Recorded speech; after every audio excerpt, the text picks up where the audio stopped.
Aloha Gang, welcome back to the channel. In today's video, we're going to do something completely different. A bunch of you guys have been hitting me up. This is why I love the community. You guys said, have you seen the Kanye interview? I haven't yet, so I wanted to check it out together and expose some stuff that maybe some of you guys don't know about the industry, about working as an independent artist, about working with record labels and what that means for you. So if you're interested in the music industry and everything behind the scenes, then stay for this video. All right, let's get it.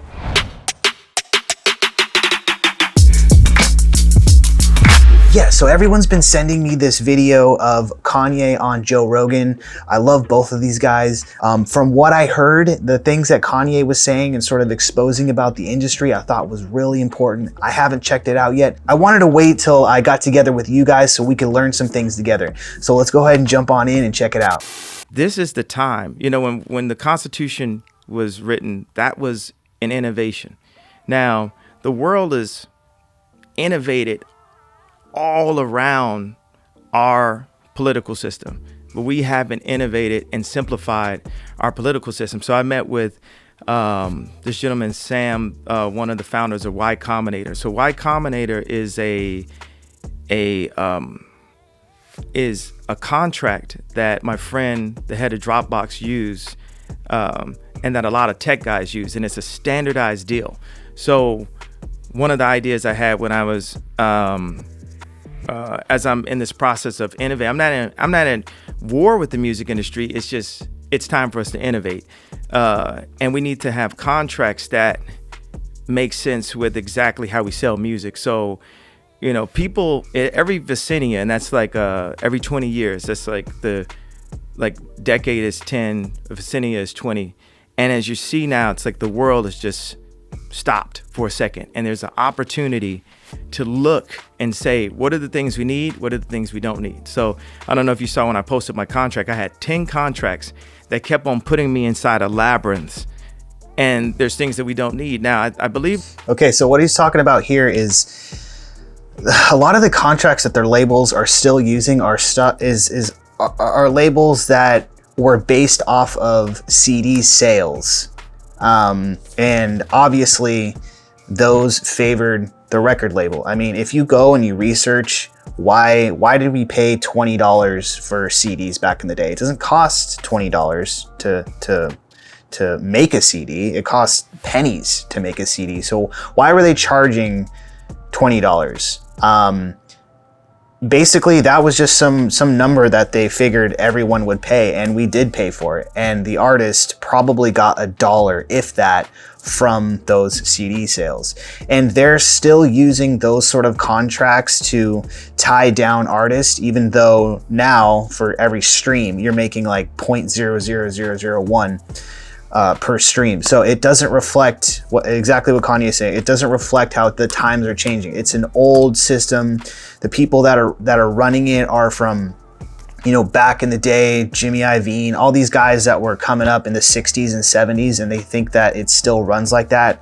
And it's a reason why so many artists, unfortunately, from, you know, way back in the day, a lot of our heroes, they died, you know, penniless. Not to be too dark about it, but if you look into it, this is sort of a system that they've propped up and put into place, and something that needs to be innovated and changed. And when he's talking about the labyrinths, it's all this legal jargon where they can own your rights, they can own your likeness, they can own anything that you do that's unrelated to the music. So when you guys are looking at these contracts and you're signing something, you need to have a lawyer present. You need to make sure that lawyer is looking out for your best interest, and you need to make sure that you're not just signing your future away. So let's keep watching.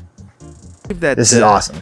Distribution partner that the label is, like Prince would go and say, oh, we don't need the distribution partner, especially if Prince was, you know, really alive and thriving in this internet era. I'm the kind of person where I'm not trying to go. Okay, really quick. If you guys remember, I don't know, a lot of you guys may not remember, but Prince, he changed his name to a symbol. That's because the record label owned his name, Prince. Think about that. Think about you coming up as an artist. You know your persona. If it's not your real name, you have your stage name, and that's you. You know. And think about, because someone offered you a certain amount of money. Basically, the labels are a bank. They offer you a certain amount of money. They offer to pay for stuff, even though the prices are way inflated that they're charging you to make a music video or something. You still owe that money, and they have the rights to your name, to your music, to you essentially. So Prince was a prime example, and he went off and he did that thing, and he became the artist formerly known as Prince. I love Prince for doing that, because he worked outside of the system and he made it work, even though he was essentially owned by these corporations and these entities. And eliminate anyone's job. So record labels are afraid of saying, okay, we're going to hand over the distribution completely to you guys, which is, that's a possibility. There's a way where both parties can be happy, and that these infrastructural partners can be of service to the influencer, to the artist. Like these deals can be flipped in a way that they're just more fair. This is totally true. Kanye, yes, Kanye, woo! I love you again, baby. Yeah, he knows, you guys. This guy is, he's been through it. He's probably signed so many deals. Well, he's seen more deals than we're ever gonna see in our lifetime. So he knows, man, and he's absolutely right. They've just created something, they being the record labels and the record industry, has just created something that has favored them so much, because they are what's called gatekeepers, and they are slowly losing their grip, because you can make an empire from your bedroom. You can amass a huge audience from your bedroom, from your music. You don't need these people necessarily, and they're getting scared of that. So they create these deals where they own everything and they promise you the world, but you have to make sure that you keep your masters, you keep your rights, and you keep your soul as an artist. A record, let me just go into this specific place with the record labels for a second. Yeah, please do. I know I'm talking about that for a while. Because it's a confusing thing for people on the outside. Yeah. So before, when I told my father I wanted to rap, he was very leery of that idea. He said that this I heard this business is terrible, and he's right. Like, people are all seeing things that are wrong inside of contracts, yep, turning blind eyes to it, and everyone's responsible. Yeah. Everyone's a part of it. Oh yeah. Man, you guys. So my band, we did a program. There was this manager. He was a manager of a huge band. He worked for Epic Records, and he started his own little podcast where he was helping out smaller artists and stuff. And he literally told us to our face that they would have one accounting statement that they would give to the artist, and then they would have another accounting statement that was essentially real about what everybody made. So he's absolutely right. The people that are running in the tall building, the people that are running these companies in the tall buildings of Capitol Records that you see in Hollywood and Interscope, they all know what's going on. And it's just, they become so complicit, and they've seen how their job relies on them being complicit that they don't say anything. And it's only a few people that sort of speak up and let people know what's going on, and maybe alert the artist and try to help the artist out. And those people get shunned from the industry. So yes, Kanye, woo, preach, baby. It's like when the Me Too movement happened, it wasn't just the guys that were getting tagged, and some of the guys should have got hit with it, some guys shouldn't. That's not what I'm here to talk about. I'm saying that in a way, everyone's responsible. Everyone's a part of the problem. That's why I really love that Black Mirror episode when, everyone was making comments, and anyone that even made a comment, the bees, it was about these, mechanical bees. Anyone, and this is a spoiler alert if you haven't seen this episode, but anyone who made a comment, the bees came to go get them. And that's the thing about what you put in the universe, even a thought, you put that thought into the universe. It's another thing to say something negative and put that into the universe. It's another thing to see someone being raped You know, that's the reason why I compare what's happening in the music industry to Me Too, because artists are raped. You've heard that term before. This is not like a new thing that I'm making up. The contracts are made to rape the artist. And yeah, exactly. And it seems like, and don't let this burst your bubble. Let this empower you. You know, like he's not lying here. The way that they get around the streaming thing and everything is that the labels have what's called a 360 deal. So before they were only getting paid on the music. Now they're getting paid on your touring. Now they're getting paid on your merch. Now they're getting paid on pretty much anything you do, anything outside that's related to your name or some other project, depending on how it's set up. They get a piece of that. And what are they creating? Really think about it. What are they creating? What is the label creating? You can say they have the connections. You can say that they can get you on a big tour. But really what it is they have the money. And honestly, you guys, and this may sound like, okay, whatever, but money is everywhere. Money you can get from literally anywhere. You know, if you're willing to put yourself out there and sort of either crowdfund it or work for it or whatever, you know, you can get that $50,000, you can get that $100,000 from other investors or other creative ways, other creative financing, where you don't need these people that are going to take, you know, just this giant piece of the pie and leave you with nothing, even though you're creating everything. You know, I put I think about, you know, this is like a thought right now. It's like, is this a negative thought that I'm putting into the universe? But I have to say, like, when I was going on Twitter, I was thinking about Bruce and Brandon Lee. That crossed my mind to say, this is Sony, this is Universal, and I'm willing to put the blue paint on my face and go out. He's talking about Braveheart right here. Do this blue paint because it's the right thing to do. Like, music, like, at this point, it loses me money. It doesn't make me money. It is my $5 billion net worth and $300 million of cash that I see a year. Music is like negative $4 million for me. Think about that, you guys. Think about how many albums he's selling, and it's netting him negative money because he's signed into this insane debt. This is like worse than owning a home. You think like owning a home is like some crazy debt or something. Like, at least at the end you can pay it down and you own that piece of property. This, you pay it down and you don't own anything. Think about that. It's so stupid.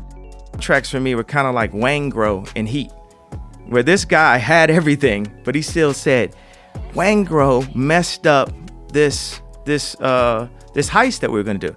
Like, I look at the music industry, not music and the love of music itself, but the music industry, I look at it like Wangro, like, I blame, you know, the loss of my mother partially on the entertainment industry. The always fighting to, you know, represent, you know, who you are against media, entertainment industry that's trying to tear down anybody that's not going with the flow. I see, you know, I've got those kind of reasons personally, but vengeance is mine, said the Lord. So it's not a matter of going in for revenge. That's just me as a human being where I fall short. Like, I'm not a monk. Can you explain what you're talking about with Bruce Lee and Brandon Lee? Like, what? I lost you there. Okay, so Bruce Lee and Brandon Lee were both murdered. Well, Brandon Lee died in an accident on a movie Okay, set. Joe. Okay, yeah. You think it was a murder? I felt that's a conspiracy, right? The conspiracy was that the Chinese triad killed him the same way conspiracy, they killed Bruce. Joe. But the coroner's report was that Bruce died from a reaction to a medication, right? Yeah, I mean, but I think about that anytime I go to the hospital. I'm very, you know, I'm mindful of that stuff. You think about like Bob Marley. They didn't just look into the Bob Marley story, you guys. Don't look into the other narrative behind the Bob Marley story. JFK or MLK him. There's like reports that it was something in his toe, or he had cancer, right? I believe he had skin cancer. Yeah, they said it's cancer from playing soccer. Look into it. Don't believe the official narrative. I went to go. I got a shot in my hand because just from texting and stuff, my thumb was like hurt. And then I posted. Did you text so much you hurt your thumb? Absolutely, just texting way too much. So I post a picture of the screen at the hospital, and then I was asked to take it down. By who? People just called me. I'm forgetting exactly who asked me, but it was like they got to my management, they got to this, and they said, take that picture down. Like the hospital, it was in the weirdest place, you know. So what did they not like about the picture? I think it might have had some information on it that they didn't want to go out, like an address or something like that. And it's just like, but I don't want to go down these rabbit holes. I'm Too just late. saying, like, Michael Jackson not waking up one day, Prince not waking up one day. Bruce Look into the Prince death too, you guys. Oh, it's weird stuff going on. Brandon Lee, Bob Marley, all of these things have crossed my mind, you know, as I'm going and saying I need to innovate what these contracts are, not just for me, but for all artists. Yeah. It's not about me getting my masters back. It's about... Think about that. He doesn't own his own music. I mean, maybe he does on the later ones, but all of his hits, he does not own. Those are not his. It's about freedom. And I say on a new song, I say, if I would put myself in harm's way to get my masters, they would put themselves in harm's way to stay the master. And there's a complete parallel to the way the music industry works and the way the world currently works, and the influence that America has on other countries and the way governments work. The influence and the way government and the way people in power, in control, deal with, you know, disaster relief, deal with Haiti. Okay, wow. So I mean, it looks like he's going to be going off onto something else here, but this is a wake-up call to you guys, you know, to artists, to producers, you know, the bigger you get, someone's always going to come along and say that they can help you out. They're going to promise you so much, and you just have to keep your cards close to your chest and look out for yourself. Not in a selfish way, you know, but in a way that's going to protect you, protect your family, protect your future earnings. Look for someone who can help you with these contracts going forward. And, you know, this is an awesome thing that Kanye is bringing up about innovating these contracts. And I hope something does get done. And I have a feeling it will, because people are waking up to how things are actually working behind the scenes. And if we all sort of band together, no pun intended, we can have a bigger voice and we can push back even harder. If you guys want to find out more about distribution and how to get your music on every platform out there, then click on this video right now. I show you how to do it step by step and to get that money. Come on in, the water's warm.